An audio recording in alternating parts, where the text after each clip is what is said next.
Hi, I'm Hannah and I'll be teaching you 3 resistance training exercises that will help with your running.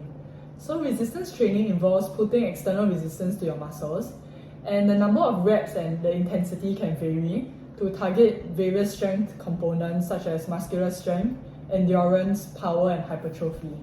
So here are some benefits of resistance training.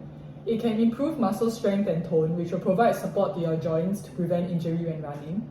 Muscular strength and tone is also crucial in maintaining posture and enhancing mobility in sports performance.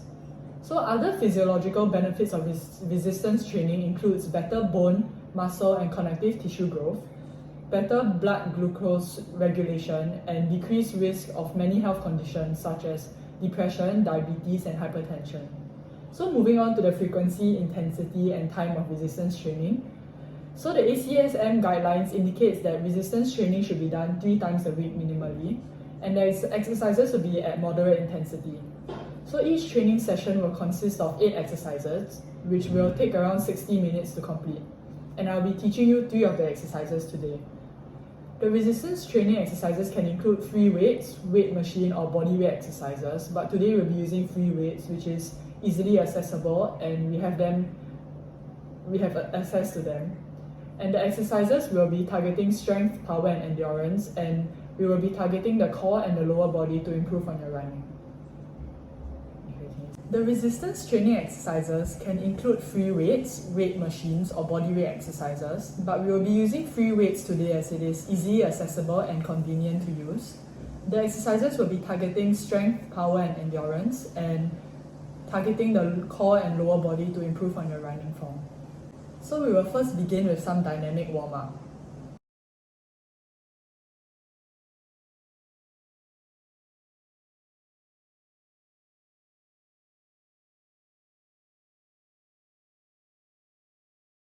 So we'll be starting with the first exercise, which will be Bulgarian split squats. It is a resistance training exercise that targets muscular endurance, and it targets your quadriceps, glutes, leg and core stabilizers that help with balance. So strengthening the quadriceps and glutes is very important to support your hip and knee joints to prevent injuries. Strong quadriceps also increases forward propulsion in running. So the equipment needed for this exercise will be dumbbells or kettlebells, and we will be doing it at moderate intensity of 60% 1 rep max. We'll be doing 3 sets of 12 reps, and this will be a single set exercise. There will be I will now be explaining the exercise. So the starting position will be to take a step away from the chair and then place one leg onto the chair.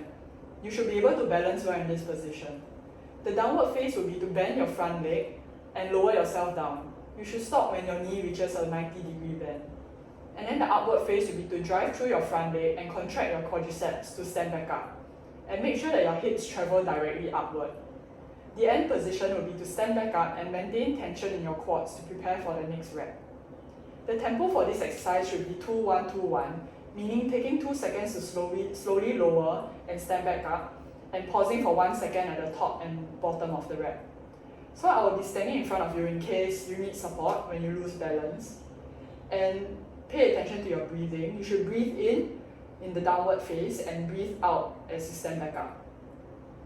Some common errors and how to correct them. So you should make sure to maintain a neutral spine throughout by engaging your core and to keep your head squared throughout the movement.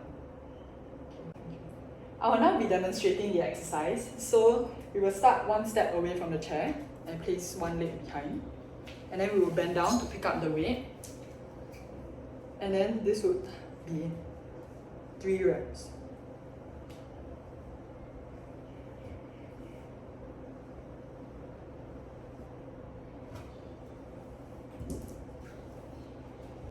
So now I will get you to perform the exercise and I will correct you if needed. So if you feel any pain or discomfort during the exercise, do let me know and we can stop the exercises.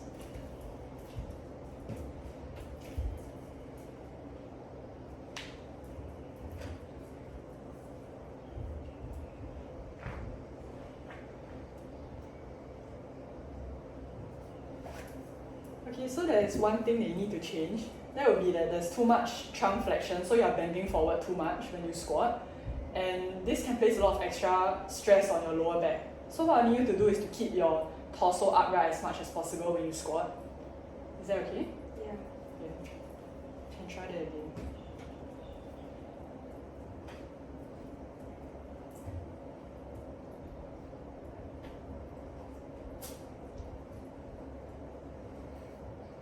Do you feel that that's better? Yeah. Yeah, thank you. The second exercise I'll be teaching you today will be calf raises. So it is again a resistance training exercise that targets muscular endurance. This will be a single set exercise. This exercise targets the soleus and gastrocnemius, which is your calf muscles. So the calf muscles are crucial in generating power when you're sprinting or jumping. And the calf muscles also control plantar flexion and dorsiflexion, which helps to propel you forward each step. Strong calf muscles are important to provide support to the ankle joint to reduce the risk of injuries. So the equipment we will need today are dumbbell or kettlebells, and the intensity that we'll be performing the exercise at will be 60% 1 rep max. We will be doing 3 sets of 15 reps with 1 minute rest in between each set.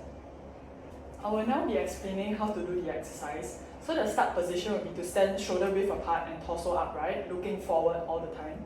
And then the upward phase will be to lift your heel the highest you can by flexing your calf muscle, and you will pause there for a moment.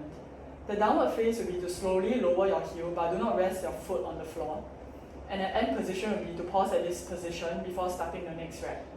So the tempo should be 2-1-2-1, meaning taking 2 seconds during the upward and downward phase, and pausing for 1 second at the top and bottom of each rep. So make sure to breathe in as you lower your heel and breathe out as you tiptoe. So make sure to keep your core engaged and maintain a neutral spine throughout. Do not look down at your feet, but look ahead to keep your posture upright. So I'll now be demonstrating the exercise.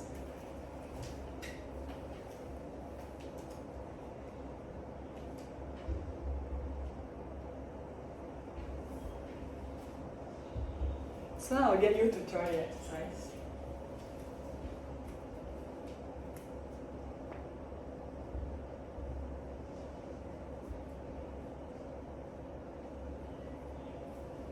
So to increase the load, so as a progression for the previous 2 exercises, what you can do is to increase the time under tension. So it will be to pause at the bottom of each rep for a longer period of time.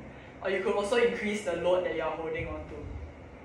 The last exercise I'll be teaching you will be the hollow body hold. So this is an isometric resistance training exercise that targets your rectus abdominis, hip flexors, transverse abdominis, and core stabilizers. So the strong core means good torso stabilization, which helps runners maintain a good running posture. And with a good running posture, you are less likely to fatigue and less prone to injury. A strong core also helps with effective transfer of forces through your body's kinetic chain, and it acts as stabilizers for your legs, which reduces your strain on your hips, knees, and your ankles.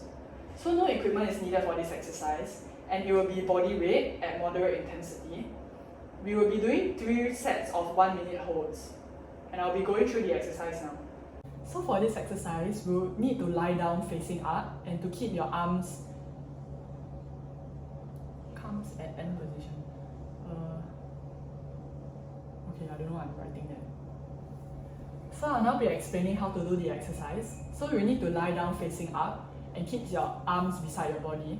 So the hold position will be to engage your core and draw your belly button towards the ground. Lift your legs and upper body off the ground. Only your glutes and your lower back should be resting on the floor. At the end position, you should lower your arms and legs slowly to get to your resting position. Make sure to take deep and consistent breaths throughout the exercise, and also make sure that your lower back is in contact with the floor. Do not allow your lower back to arch. This will mean that your core is not engaged and it will place extra pressure on your lower back. You should also relax your shoulders and your neck. The contraction to lift your legs and your upper body should come from your core and not from your shoulders. So I'll now be demonstrating the exercise.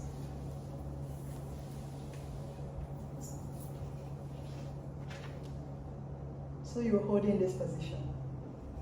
Can I get you to try the exercise now?